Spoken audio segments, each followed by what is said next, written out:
Press के लोग आप भी बचिए।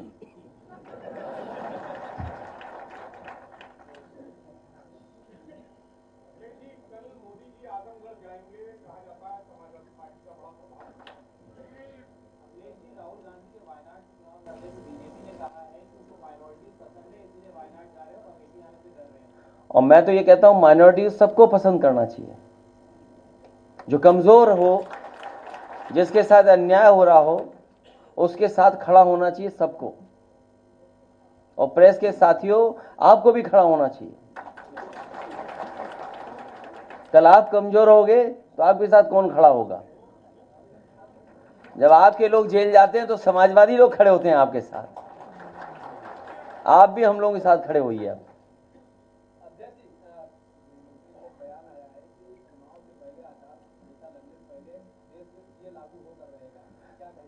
आचार संहिता तब मैं मानूंगा लागू हो गई जब डीजीपी हट जाएंगे, पुलिस के अधिकारी हट जाएंगे। पहले तो आचार संहिता लगती थी, उसके बाद अक्सर जो अधिकारी बहुत दिनों से जमे रहते थे उनको हटाया जाता था। देखते हैं ये सरकार कितने अधिकारियों को हटाती है।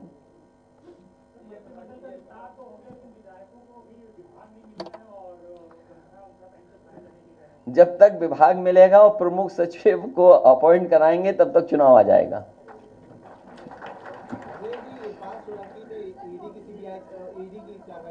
देखिए, जितने भी ये सीबीआई, ईडी, इनकम टैक्स जानबूझ करके सरकार भेजती है जिससे लोग डर जाएं और घबरा जाएं और फंसाने का काम करती है।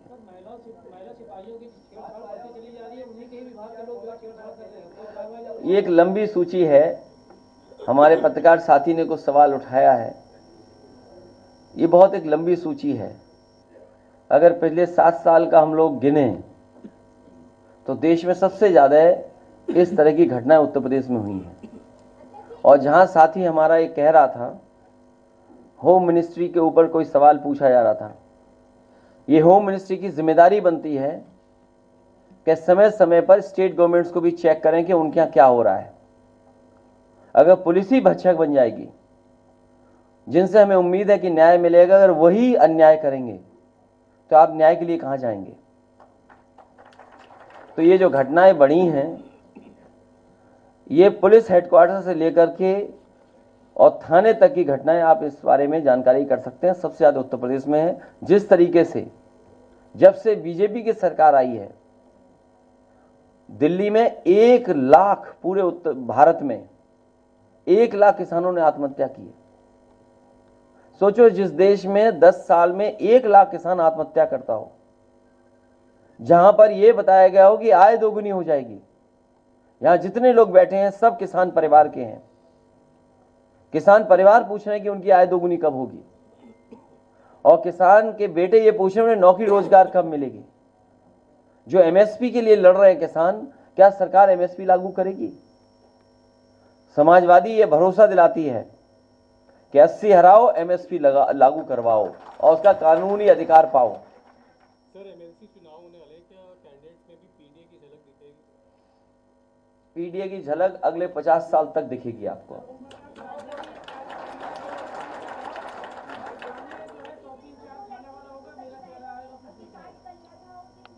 वो गंभीर मामला है जहां 2 बहनों ने आत्महत्या की और पिता ने भी जान दे दी। ये बहुत गंभीर विषय है। कम से कम बीजेपी को न्याय दिलाना चाहिए परिवार को, और कहीं ऐसी घटना दोबारा उत्तर प्रदेश में न हो, उसके बारे में भी सरकार को सोचना चाहिए। जो लोग जीरो टॉलरेंस की बात कर रहे थे, उनका कानून व्यवस्था उत्तर प्रदेश में जीरो हो चुका है।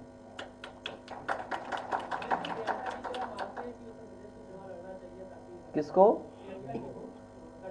मैं तो चाहता हूं आप भी कोई सभासद का चुनाव लड़ लो।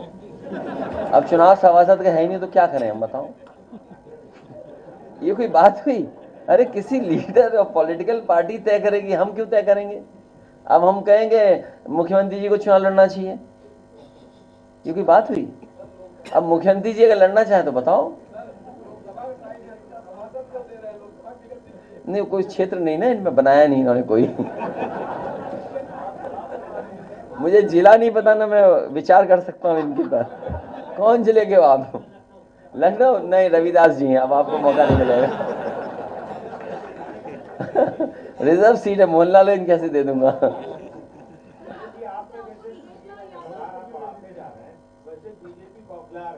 तो आपके भी चैनल में पी है। बीजेपी अभी और घबराएगी, इसलिए घबराएगी क्योंकि पीडीए का हक और अधिकार छीने इन्होंने। आप बताइए, वाइस चांसलर के अपॉइंटमेंट्स हुए हैं, पीडीए कितना है उसमें?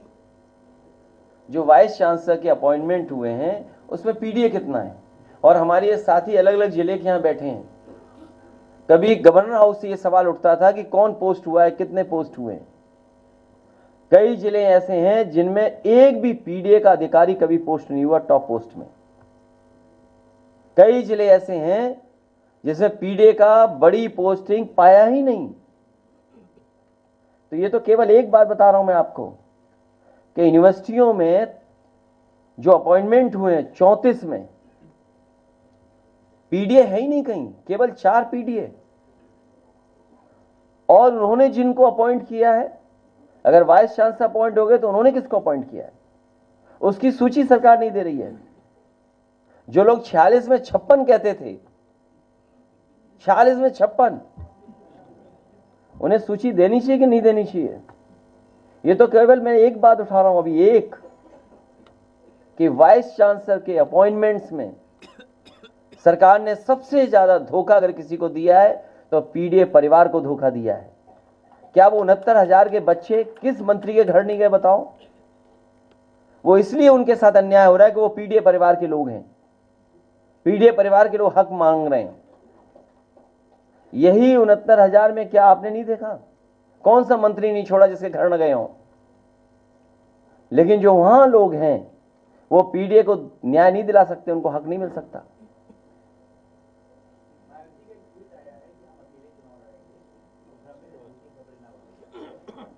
मैं उनको बहुत धन्यवाद देता हूं।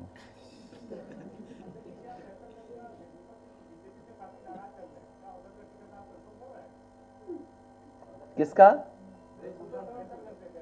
नहीं, अगर आप कह दोगे तो मैं दे दूंगा। नहीं, सच में कोई झूठ नहीं। देखिए, अगर कभी कोई ऐसी परिस्थिति बनी तो पत्रकार साथी, आपका नाम क्या है? अकील सिद्दीकी कह रहे हैं कि उन्हें टिकट दे देना चाहिए। हम आपकी बात मानेंगे, हम आपकी बात मान लेंगे।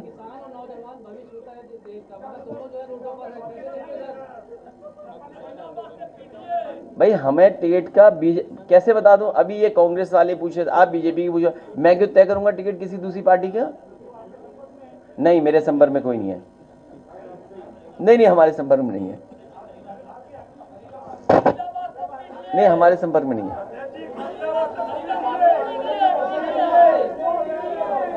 हैं? बहुत जल्दी आ जाइए, बहुत जल्दी आ जाइए, बहुत जल्दी आ जाइए, बहुत जल्दी आ जाएगी। वो भी बहुत जल्दी दे देंगे।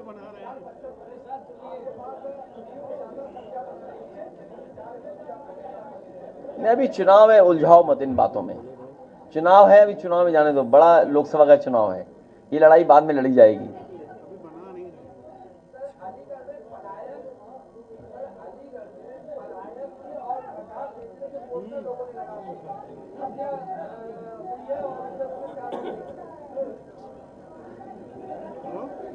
अरे रुक जा बेटा, अभी इनका दरखास्त ले लेना, अभी बच्चे दरखास्त देना अपनी, ठीक है? दरखास्त देना, किसी कोई व्यक्ति हो दरखास्त लेना, सिक्योरिटी वाले दरखास्त ले लो, उसकी मदद कर देंगे। हाँ हाँ, किसने लगाया पोस्टर? किस कारण? मुझे जानकारी नहीं है।